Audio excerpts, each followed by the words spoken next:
எல்லாருக்கும் வணக்கம். நீங்க கேட்டுட்டு இருக்கிறது பிலீவ் இன் டைம். இது ஒரு தமிழ் பாட்காஸ்ட் சேனல். நம்மளோட சேனல்ல பார்த்தீங்கன்னா, இப்பதான் என் கூட ஐஸ் பாய் விளையாடுற மாதிரி 1, 2ன்னு சொல்லிட்டு புதுசு புதுசா சப்ஸ்கிரைப் வந்துட்டு இருக்கீங்க. I am really happy for that. உங்களில் யாராவது நியூ விசிட்டரா இருந்தீங்கன்னா, ஒரு சின்ன இன்ட்ரோடக்ஷன் மட்டும் நம்ம சேனலை பத்தி கொடுத்துக்கிறேன். இது எது மாதிரியான சேனல் அப்படின்னு சொல்லிட்டு பார்த்தீங்கன்னா, உங்களோட பர்சனல் லைஃப்பை டெவலப் பண்ணக்கூடிய குட்டி குட்டி தகவல்கள், நிறைய கருத்துக்கள், நிறைய கதைகள் நம்மளோட பாட்காஸ்ட் சேனல்ல உங்களுக்கு கிடைச்சிக்கிட்டே இருக்கும். அந்த வகையில் இன்னைக்கு நம்ம எதை பற்றி பேச போகிறோம் அப்படின்னு சொல்லி பார்த்தீங்கன்னா, எனக்கு ஒரு நம்மளோட சப்ஸ்கிரைபர் தான் ஒரு மெயில் அனுப்பிச்சிருக்காங்க. அந்த மெயிலில் வந்து அவர் ஒரு கொஸ்டின் கேட்டிருக்காரு அண்ட் அவரோட பர்சனல் டீட்டெயில்ஸும் நிறைய கொடுத்துருக்காரு. அது எல்லாத்தையும் படித்து பார்த்ததுலேருந்து எனக்கு என்ன புரிஞ்சுது அப்படின்ற மாதிரி பார்த்தோன்னா, அவன் சொன்ன சின்ன விஷயம் அந்த கொஸ்டினை மட்டும் நான் எடுத்துக்கிறேன். ஆனால் நான் எனக்கு தெரிஞ்சு யாரையுமே வந்து ரொம்ப கஷ்டப்படுத்தினது கிடையாது. நான் நான் உண்டு, என் வேலை உண்டு அப்படி தான் இருப்பேன். பட் என்னை எல்லாருமே வந்து செல்ஃபிஷ்ன்னு சொல்கிறாங்க. உண்மையிலே நான் செல்ஃபிஷ்ஷா ஏன்னு எனக்கு தெரியல. எனக்கு இப்போ வந்து பெருசாக ஃப்ரெண்ட்ஸ் கிடையாது. பெருசாக வந்து ரொம்ப க்ளோஸ் சர்க்கிள் அந்த மாதிரி யாருமே கிடையாது. நான் லவ் பண்ண பொண்ணு என்னை விட்டு போயிட்டாங்க.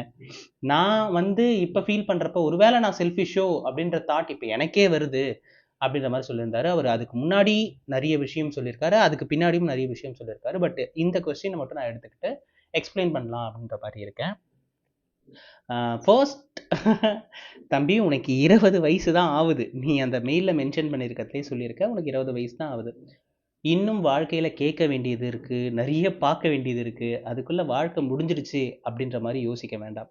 இது அவருக்கு தான் இல்லை, உங்களில் யார் யாரெல்லாம் இதே கேள்வியை வந்து ஃபேஸ் பண்ணியிருக்கீங்களோ அவங்க எல்லாருக்குமே இப்போ நான் சொல்ல போகிற பதில் வந்து காமனாக தான் இருக்கும். பொதுவாக நான் வந்து கதை சொல்லுவேன், அந்த கதையிலேருந்து எக்ஸ்பிளைன் பண்ணுவேன் கேட்கக்கூடிய கேள்விக்கு. இதுக்கு கதைலாம் தேவையில்லைங்க, என் பர்சனல் லைஃப்லேயே ஏகப்பட்ட உதாரணங்கள் இருக்குது, அதை சொல்லியே சொல்கிறேன். இப்போ வந்து இமேஜின் பண்ணிக்கோங்க, உங்ககிட்ட வந்து ஒரு 8 லட்டு இருக்குது. உங்களோட சேர்த்து மொத்தம் 8 பேர் இருக்கீங்க. அந்த 8 லட்டில் 2 லட்டை நீங்களே சாப்பிட்டீங்கன்னா அது பேர் தான் செல்ஃபிஷ்னஸ். நீங்கள் செல்ஃபிஷாக ஒரு எக்ஸ்ட்ராவும் சாப்பிட்டீங்க அப்படின்ற மாதிரி அர்த்தமாகுது. அதே மொத்தம் 8 பேர் இருக்கீங்க, 8 லட்டு தான் இருக்குது. ஆளாளுக்கு ஒரு ஒரு லட்டு கொடுத்துட்டு உங்ககிட்ட இருக்கிற ஒரு லட்டை தான் நீங்கள் சாப்பிட்றீங்க. ஏய், அவன் பாரு, அவனோட லட்டை அவன் சாப்பிட்றான் பாரு, இதெல்லாம் ரொம்ப தப்பு இல்லை, நமக்கு அதை பிரித்து கொடுத்துருக்கலாம்ல, அவன் லட்டை போய் அவன் எப்படி சாப்பிட்லாம் அப்படின்னு சொல்லிட்டு உங்களை சுற்றி இருக்கிறவங்க சொன்னாங்கன்னா அது செல்ஃபிஷ்னஸ்லாம் கிடையாது. அதுக்காக நீங்கள் சாப்பிடாம உங்கள் லட்டை கொடுக்கணுன்னு அவசியம் கிடையாது. இங்கே ஊருக்குள்ள முக்காவாசி பேர் செல்ஃபிஷ்னு முத்திர குத்துறது எல்லாமும் அவங்களுக்கு வேண்டிய எல்லாம் பண்ணிக்கலாம், அது தப்பு கிடையாது. அதே மாதிரி அவங்களுக்கு தேவையானதை உங்ககிட்ட இருந்து கேட்டு வாங்கிப்பாங்க, அதுவும் தப்பு கிடையாது. ஆனால் நீங்கள் உங்களுக்காக ஒரு விஷயம் பண்ணுறப்ப, பத்தியா அவன் செல்ஃபிஷ்னு அப்போவே சொன்னல, அந்த மாதிரி உங்கள் மேலே ஒரு முத்திரை குத்திடுவாங்க. அந்த முத்திரையை நீங்கள் எடுத்துக்கணுமா வேணாமான்றத நீங்கள் தான் முடிவு பண்ணணும். ஏன்னா உங்கள் பசிக்கு தான் நீங்கள் சாப்பிட்ருக்கீங்களே தவிர அவன் தட்டிலேருந்து எடுத்து சாப்பிடலை. ஸோ அதனால் அந்த செல்ஃபிஷ்ன்ற விஷயத்தையும் முதல்ல இக்னோர் பண்ணுங்கள், அதுக்கும் உங்களுக்கும் சம்மந்தமே கிடையாது. எனக்கு ஒரு மோசமான ஒரு பாஸ்ட் ஸ்டோரி இருக்குது. நான் ஜென்ரலாக யார்கிட்டையும் ஷேர் பண்ண மாட்டேன். நம்மலாம் யார் ஒன்றுக்குள்ளே ஒன்று கண்ணுக்குள்ளே மண்ணு அந்த மாதிரி இருக்கோம், உங்ககிட்ட சொல்லாமல் எங்கே சொல்கிறது. நான் காலேஜ் டேஸில் வந்து ஒரு பொண்ணை வந்து லவ் பண்ணேன்.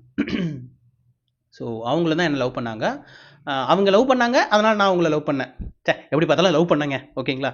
ஸோ நானும் அவங்களும் வந்து ஒரே டைமில் தான் ஜாபுக்கு போகிறோம். நான் வேறு ஃபீல்ட்லேயும் அவங்க வேறு ஃபீல்ட்லேயும் வந்து ஜாபுக்கு போகிறாங்க. அவங்க ஜாப் போன கொஞ்ச நாள்லேயே வந்துட்டு நான் அந்த ஜாப் கண்டினியூ பண்ணல, நான் குவிட் பண்ணலான்னு இருக்கேன் அப்படின்ற மாதிரி சொல்கிறாங்க. நான் கேட்குறேன், என்ன ரீசனுக்காக ஜாபை குவிட் பண்ணுறேன் அப்படின்னா, அங்கே என்விரான்மெண்ட்டில் இருக்கிற எல்லாருமே டிஃப்ரெண்ட்டாக இருக்கிறாங்க, பயங்கரமாக காஸ்டியூம்ஸ் போடுறாங்க, பயங்கரமாக அப்பியரன்ஸ் இருக்குது. அவங்களோட நான் இருக்கிறப்ப எனக்கு ரொம்ப இன்செக்யூராக ஃபீல் ஆகுது, என்னை எதுலேயும் சேர்த்துக்க மாட்டிருக்காங்க. மேபி நான் இப்படி இருக்கிறதாலையோ என்னமோ தெரியல, என்னை வந்து அந்த அளவுக்கு அவங்க வந்து க்ளோஸ்னஸாக வச்சு பார்த்துக்க மாட்டிருக்காங்க அப்படின்ற மாதிரி சொல்கிறாங்களா. நான் அதெல்லாம் கேட்டுட்டு, பார், உனக்கு வேலை பிடிக்கலன்னா சொல்லு, வேலையை விட்டு நின்று, இதெல்லாம் ஒரு காரணம் சொல்லாத.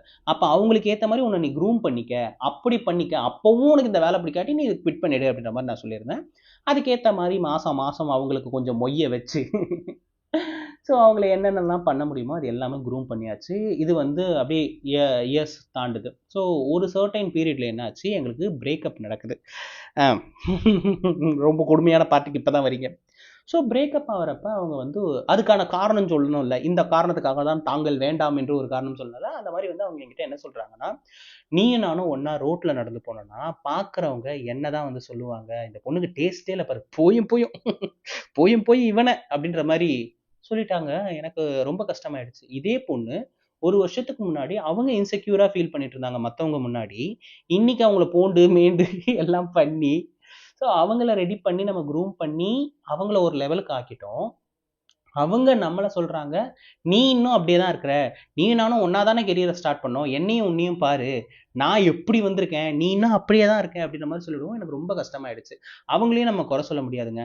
அவங்கள க்ரூம் பண்ண தெரிஞ்ச நமக்கு, நம்மளையும் க்ரூம் பண்ண தெரிஞ்சிருக்கணும். அப்படி நம்ம பண்ணியிருந்தோம்னா, அவங்க என்ன சொல்லியிருப்பாங்க, நம்மள செல்ஃபிஷ்ன்னு சொல்லியிருப்பாங்க. சொல்லிட்டு போட்டும். ஆனா நீயும் க்ரூம் ஆயிருந்து, அவங்களையும் க்ரூம் ஆக்கியிருந்தன்னு வையேன், அவங்க உங்கள இக்னோர் பண்ணியிருப்பாங்களான்னு தெரியாது. நானுமே என்னோட பழைய ஃபோட்டோ இப்போ இந்த கதை சொல்லிட்டு இருப்ப கூட உங்களுக்கு தோணலாம். மேபி வந்து அந்த பொண்ணு பண்ணது தப்பு தான். அப்படிலாம் அவங்க ட்ரீட் பண்ணிருக்க கூடாது. அவன் தானே வளர்த்து விட்டான்னு உங்களுக்கு தோணியிருக்கலாம். என்னோட பழைய ஃபோட்டோவ நானே எடுத்து பார்க்குறப்ப, ச்சே! நம்ம அவ சொன்ன மாரி தான் இருந்திருக்குமோ! அப்படின்ற ஃபீலிங் எனக்கே வந்திருக்கு. ஸோ இங்க வந்து சில நேரத்தில நமக்காக நம்ம செஞ்சுக்க வேண்டிய விஷயத்த நம்ம செஞ்சு தான் ஆகணும். நம்ம வந்து ஈஸியா குறை சொல்லிடலாம். நீங்க வந்து உங்க விட்டு போனவங்களாகட்டும், இல்ல உங்க ஃப்ரெண்ட் சர்க்கிள் இல்லாதவங்களாகட்டும், நீங்க குறை சொல்லி தான் இருக்கீங்க. நானுமே உங்க வயசுல இருக்கிறப்ப அப்படிதான் சொல்லிட்டு இருந்தேன். ஏன்னா நம்மளோட பக்குவமே அப்படிதான் இருக்கும். பட் இன்னைக்கு நான் வந்து 7 கழுத வயசாயிடுச்சு அப்படின்ற நிலைமைக்குள்ள போயிட்டு இருக்கறதால, என்னால வந்து புரிஞ்சுக்க முடியுது. என்ன வந்து என் எக்ஸ் விட்டு போயிட்டான்னா, அவ சொன்னதுல கொஞ்சம் உண்மையும் இருக்கு. ஏன்னா வந்து அவங்க ரொம்ப குரூமா இருந்தாங்க. என்னோட பழைய ஃபோட்டோ பார்க்குறப்ப எனக்கே வந்து 3 வாட்டி வாமிட்டிங் வருதுன்னா பார்த்துக்கங்களேன். அவ்ளோ மோசமா தான் நான் இருந்திருக்கேன். அப்போ அவங்க என்ன பண்ணியிருக்கலாம், என்ன அவங்க க்ரூம் பண்ண நெனச்சிருக்கலாம். பட் அதுக்கெல்லாம் அங்க எங்க டைம் இருக்கு சொல்லுங்க. ஸோ உங்களுக்கு உங்க மேலேயே அக்கறை இல்லாட்டி, இங்க ஒருத்தவங்க பெர்சனலா வந்து உங்க மேல அக்கறை காட்டுவாங்கன்னு நெனைக்கவே நெனைக்காதீங்க. உங்கள போதுமான அளவுக்கு நீங்களே விட்டு குடுத்து பேசாதீங்க. ஏன்னா, அவரோட கதை படிச்சதுல ஐ மீன் அவங்க அனுப்பிச்ச மெயில படிச்சதுல எனக்கு என்ன தெரிய வந்துச்சுன்னா, அவரு நெறைய இடத்துல வந்து அவரே வந்து விட்டு குடுத்து பேசியிருக்காரு. அதாவது அவங்க நேசிக்கிற ஒருத்தங்கள வந்து மேல வச்சு பேசணும்ன்ற காரணத்துக்காகவே, அவங்க கிட்ட பேசுறப்ப இவரு அதிகமா விட்டு குடுத்து பேசியிருக்காரு.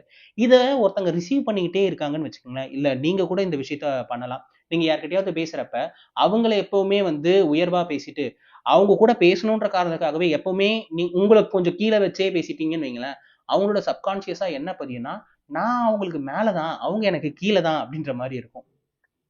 நம்மள்ல நெறைய பேர் என்ன தப்பு பண்றோம்னா, ஒரு ரிலேஷன்ஷிப்ப தக்க வச்சுக்கணும் அப்படின்ற காரணத்துக்காக, தப்பு நம்ம செய்றோமோ, செய்யலையோ, நம்ம என்ன பண்ணிட்டோம், தப்பே செய்யாத பல விஷயத்துக்கு போய் சாரி கேட்டுர்றோம். நெறைய பேர் சொல்லுவாங்க, சாரி கேட்கறது நல்ல பழக்கம் தானே, அத எப்படி நீங்க கெட்டதுன்னு சொல்லலான்ட்டு. கரெக்ட்டு. ஆனா பண்ணாத தப்புக்கு நீங்க சாரி கேட்கிறப்ப என்ன ஆகுதுன்னா, பெருந்தான்மையுமா அவங்க உங்கள மன்னிப்பாங்க. "சரி விடு, போ தெரியாம பண்ணிட்டேன். நான் மன்னிச்சுட்டேன் போ" அப்படின்னுவாங்க. ஆக்சுவலி நீங்க தப்பே பண்ணியிருக்க மாட்டீங்க. ஆனா நீங்க சாரி கேட்டு அவங்களுக்கு ஸ்ட்ராங்கா என்ன பிலீவ் ஆகுதுன்னா, "நீ வந்து ஏதோ தப்பு பண்ணிக்கிட்டே இருக்க. அதனால தான் என்கிட்ட சாரி கேட்கிற" அப்படின்ற மாரி ஸ்ட்ராங் ஆவுது. அப்போ அவங்களோட பாயிண்ட் ஆஃப் வியூல இருந்து நீங்க ரொம்ப ப்ளீஸரா ஃபீல் ஆவீங்க. ஸோ ஒரு வாட்டி ப்ளீஸரா இருக்கிறது தப்பில்ல. ஒவ்வொரு வாட்டியும் ப்ளீஸரா இருந்தீங்கன்னா, நீங்களே உங்கள ரொம்ப டவுன்கிரேட் பண்ணிக்கிறதுக்கு சமம். இப்போ இந்த டைனோசர் காலகட்டத்துக்கு நீங்க போயிட்டீங்கன்னு வைங்களேன். டைனோசர் காலகட்டத்தில கரப்பான்பூச்சும் இருந்துச்சுங்க. ஆனா டைனோசர் அழிஞ்சு போச்சு. இன்னைக்கு காலகட்டத்தில டைனோசர் இல்லவே இல்ல. ஆனா இன்னமும் கரப்பான்பூச்சி இருக்கு. ஏன் அப்படின்னு சொல்லிட்டு பார்த்தீங்கன்னா, அந்த கரப்பான்பூச்சி காலத்துக்கு தகுந்த மாரி தன்ன மாத்திக்கிட்டே இருந்துச்சு. தன்ன க்ரூம் பண்ணிக்கிட்டே இருந்துச்சு. அதனால தான் கருமம் அத எண்ணத்த வச்சு அடிச்சாலும், மிதிச்சாலும் அத அழிக்கவே முடியாது. டைனோசர் தான் அழிஞ்சு போகும். நீங்களும் உங்கள வந்து மத்தவங்க சொல்றாங்க, அவங்க சொல்றாங்க, இவங்க சொல்றாங்கன்னு சொல்லிட்டு செல்ஃபிஷ்ன்னு நெனச்சிராதீங்க. அது பேர் செல்ஃப் லவ். உங்களுக்கு உங்க மேல அக்கறை இல்லாட்டி, இங்க ஒருத்தனும் உங்க மேல அக்கறை பட மாட்டான். உங்களுக்கு ஒரு விஷயம் வேணுமா? நீ தான் பண்ணணும். நான் ஒபிசியா இருக்கிறேன்னா, என் உடம்ப நான் தான் குறைச்சாகணும். நான் பார்க்கறதுக்கு கொஞ்சம் டல்லா இருக்கேன்னா, என்ன நான் நல்லா ஆக்கிக்கணும். இதுக்காக ஒருத்தர் வருவாங்க, அவங்க பண்ணுவாங்க. அவங்கள நான் தான் இது பண்ணேன். அதெல்லாம் வேண்டாம். இப்ப நீங்க பண்ணது தப்போ, சரி அப்படின்னு நான் சொல்ல வரவே இல்ல. அவங்களே நம்ம குறை சொல்லிக்க வேண்டாம். டக்குன்னு எழுஞ்சு போ தம்பி. ஒரு கண்ணாடி முன்னாடி நில்லு. உன்ன நீயே பாரு. உன்கிட்ட என்னென்னலாம் மிஸ்டேக்ஸ் இருக்கு அப்படின்றது உனக்கு ஃபீல் ஆகும். உன்ன அப்பியரன்ஸ் வைஸ் சேஞ்ச் பண்ணு. உன்ன டெவலப் பண்ணு. நீ வந்து நீ பயங்கரமா இருக்கிறன்னு வச்சுக்கயேன். நான் வந்து பிரேக்கப் ஆயிருக்கிறப்ப என் ஃப்ரெண்ட் எனக்கு சொன்ன அட்வைஸ் என்ன, "விட்றா மச்சான் அவ கிடக்குறா. தட்டுல இருக்கிற சாப்பாடு எடுத்து கூரை மேல போட்டோம்னா 1000 காக்கா வந்து உட்காரும்டா" அப்படின்ற மாரி சொன்னான். ஸோ உங்ககிட்ட அளவுக்கு அதிகமான அன்பு இருக்கு நண்பா. ஸோ அந்த அன்பை வந்து நீங்கள் எக்ஸ்போஷர் பண்ணீங்கன்னா அந்த அன்புக்கு தகுதியானவங்க கண்டிப்பாக கிடைப்பாங்க. ஸோ நீங்கள் செல்ஃபிஷாக இருந்ததால தான் அவங்க விட்டு போயிட்டாங்க, நான் அவங்க மேலே வச்ச பாசம் கொஞ்சம் அதிகமாகிடுச்சு அதனால தான் அவங்க விட்டு போயிட்டாங்க, அப்படிலாம் எதுவுமே கிடையாது. உங்களை நீங்கள் வந்து நல்லா வச்சுக்குங்க, ரொம்ப நல்லா உங்களை பார்த்துக்குங்க. நீங்களே உங்களை அளவுக்கு அதிகமாக நேசிக்கிறப்ப உங்களை சுற்றி இருக்கிறவங்களும் அதை விட அதிகமாக நேசிப்பீங்க. அளவுக்கு அதிகமாக அவங்களையே நேசிச்சிட்டு இருந்தீங்கன்னா உங்களை நேசிக்க மறந்துடுவீங்க. அதனால இது ரெண்டுமே சைமல்டேனியஸா நீங்க பண்ணிக்கிட்டே இருங்க. எவனாவது என்னத்தையாவது சொல்லிட்டு போட்டோம். So self love is the best love. அதுதான் கடைசி லவ்வும் கூட.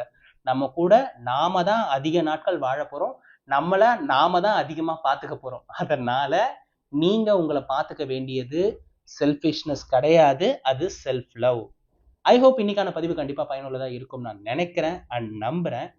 இன்னொரு நாள் இன்னொரு ஒரு நல்ல கதையோடும் கருத்தோடும் நான் உங்களை வந்து சந்திக்கிறேன். அதுவரை உங்களிடமிருந்து விடைபெறுவது நான் மட்டும்தான். நன்றி. இந்த பாட்காஸ்ட் பார்த்தீங்கன்னா இப்போவே ஒரு 10 நிமிஷத்துக்கு இந்த லென்த்து போயிடுச்சு. பட் ஸ்டில் நீங்கள் இவ்வளோ தூரம் கேட்டுட்ருக்கீங்கன்னா உங்களுக்கு எந்த அளவுக்கு பொறுமை இருக்குன்னு அர்த்தம். ஸோ இந்த பொறுமை பேர் தான் செல்ஃப் லவ். ஸோ உங்களை நீங்கள் ரெஸ்பெக்ட் பண்ணி ஒரு விஷயம் கற்றுக்கணும் அப்படின்னு நினைக்கிறப்ப தான் நாம் டெவலப் ஆக முடியும். பட் இது கேட்டுட்டு இருக்கப்பே கீழே போய் ஸ்க்ரால் பண்ணிட்டு என்னென்ன கமெண்ட் வந்திருக்குன்னு பார்க்கலாம், அடுத்து வேற ஏதாவது வீடியோ பார்ப்போம் அப்படின்ற மாதிரி பார்த்துட்டு இருந்தீங்கன்னா உங்களை நீங்களே வந்து மிஸ்பிஹேவ் பண்ணிக்கிறீங்க அப்படின்ற மாதிரி அர்த்தமாகும். ஒரு நேரத்தில் ஒரு தகவலை தெரிஞ்சுக்கிறீங்கன்னா அதை தான் உங்கள் மூளையால் கிரகிச்சிக்க முடியும். நீங்கள் ஒரேடியாக என் மூளை ஃப்ரீயாக தான் இருக்குன்னு சொல்லிட்டு கண்டதையும் கொடுத்துருந்தீங்கன்னா ஏதோ பார்த்த ஃபீல் இருக்குமே தவிர அதுலேருந்து உங்களுக்கு இன்புட்டாக எந்த ஒரு இன்ஃபர்மேஷனும் கிடைக்காது. பட் நீங்கள் இவ்வளோ தூரம் பார்த்துருக்கீங்கனாலே ரியலி அப்ரிஷியேட்டபிள். உங்களை மோட்டிவேட் பண்ணுற என்ன நீங்கள் பதிலுக்கு மோட்டிவேட் பண்ணணும் அப்படின்னு நினச்சிங்கன்னா மறக்காமல் சப்ஸ்கிரைப் பட்டனை கிளிக் பண்ணிவிடுங்க. எல்லா மனசுமே ஒரு சின்ன பாராட்டுக்கு தானே எங்கே கிடக்கு. ஸோ போகிற போக்கில் உங்களுக்கு பாராட்டணும்னு தோணுச்சுன்னா உங்கள் பாராட்டெல்லாம் ஒரு பொட்டலம் கட்டி அந்த கமெண்ட் பாக்ஸில் போட்டு போயிடுங்க. அதை படித்து நான் வந்து யாம் பெற்ற இன்பகம் பெருகை பயகம் அப்படின்ற மாதிரி நான் மற்றவங்களையும் வந்து அதே மோட்டிவேஷனை கொடுத்துட்டு இருப்பேன். ஸோ ஆல்ரெடி நான் சொன்ன மாதிரி நாளைக்கு இன்னொரு கதையோடும் கருத்தோடும் நான் உங்களை வந்து சந்திக்கிறேன். உங்களுக்கும் இதே மாதிரி ஏதாவது கேள்விகள் இருக்குது அப்படின்னா எனக்கு நீங்கள் பர்சனலாக ஏதாவது சொல்லணும் அப்படின்னா என்னோட மெயிலில் வந்து சொல்லுங்கள். அப்படி இல்லை எனக்கு இந்த டாப்பிக்கை பற்றி பேசினா போதும் அப்படின்ற மாதிரி தோணுச்சுன்னா அதை நீங்கள் கமெண்ட் பாக்ஸ்லேயே வந்து சொல்லுங்கள்.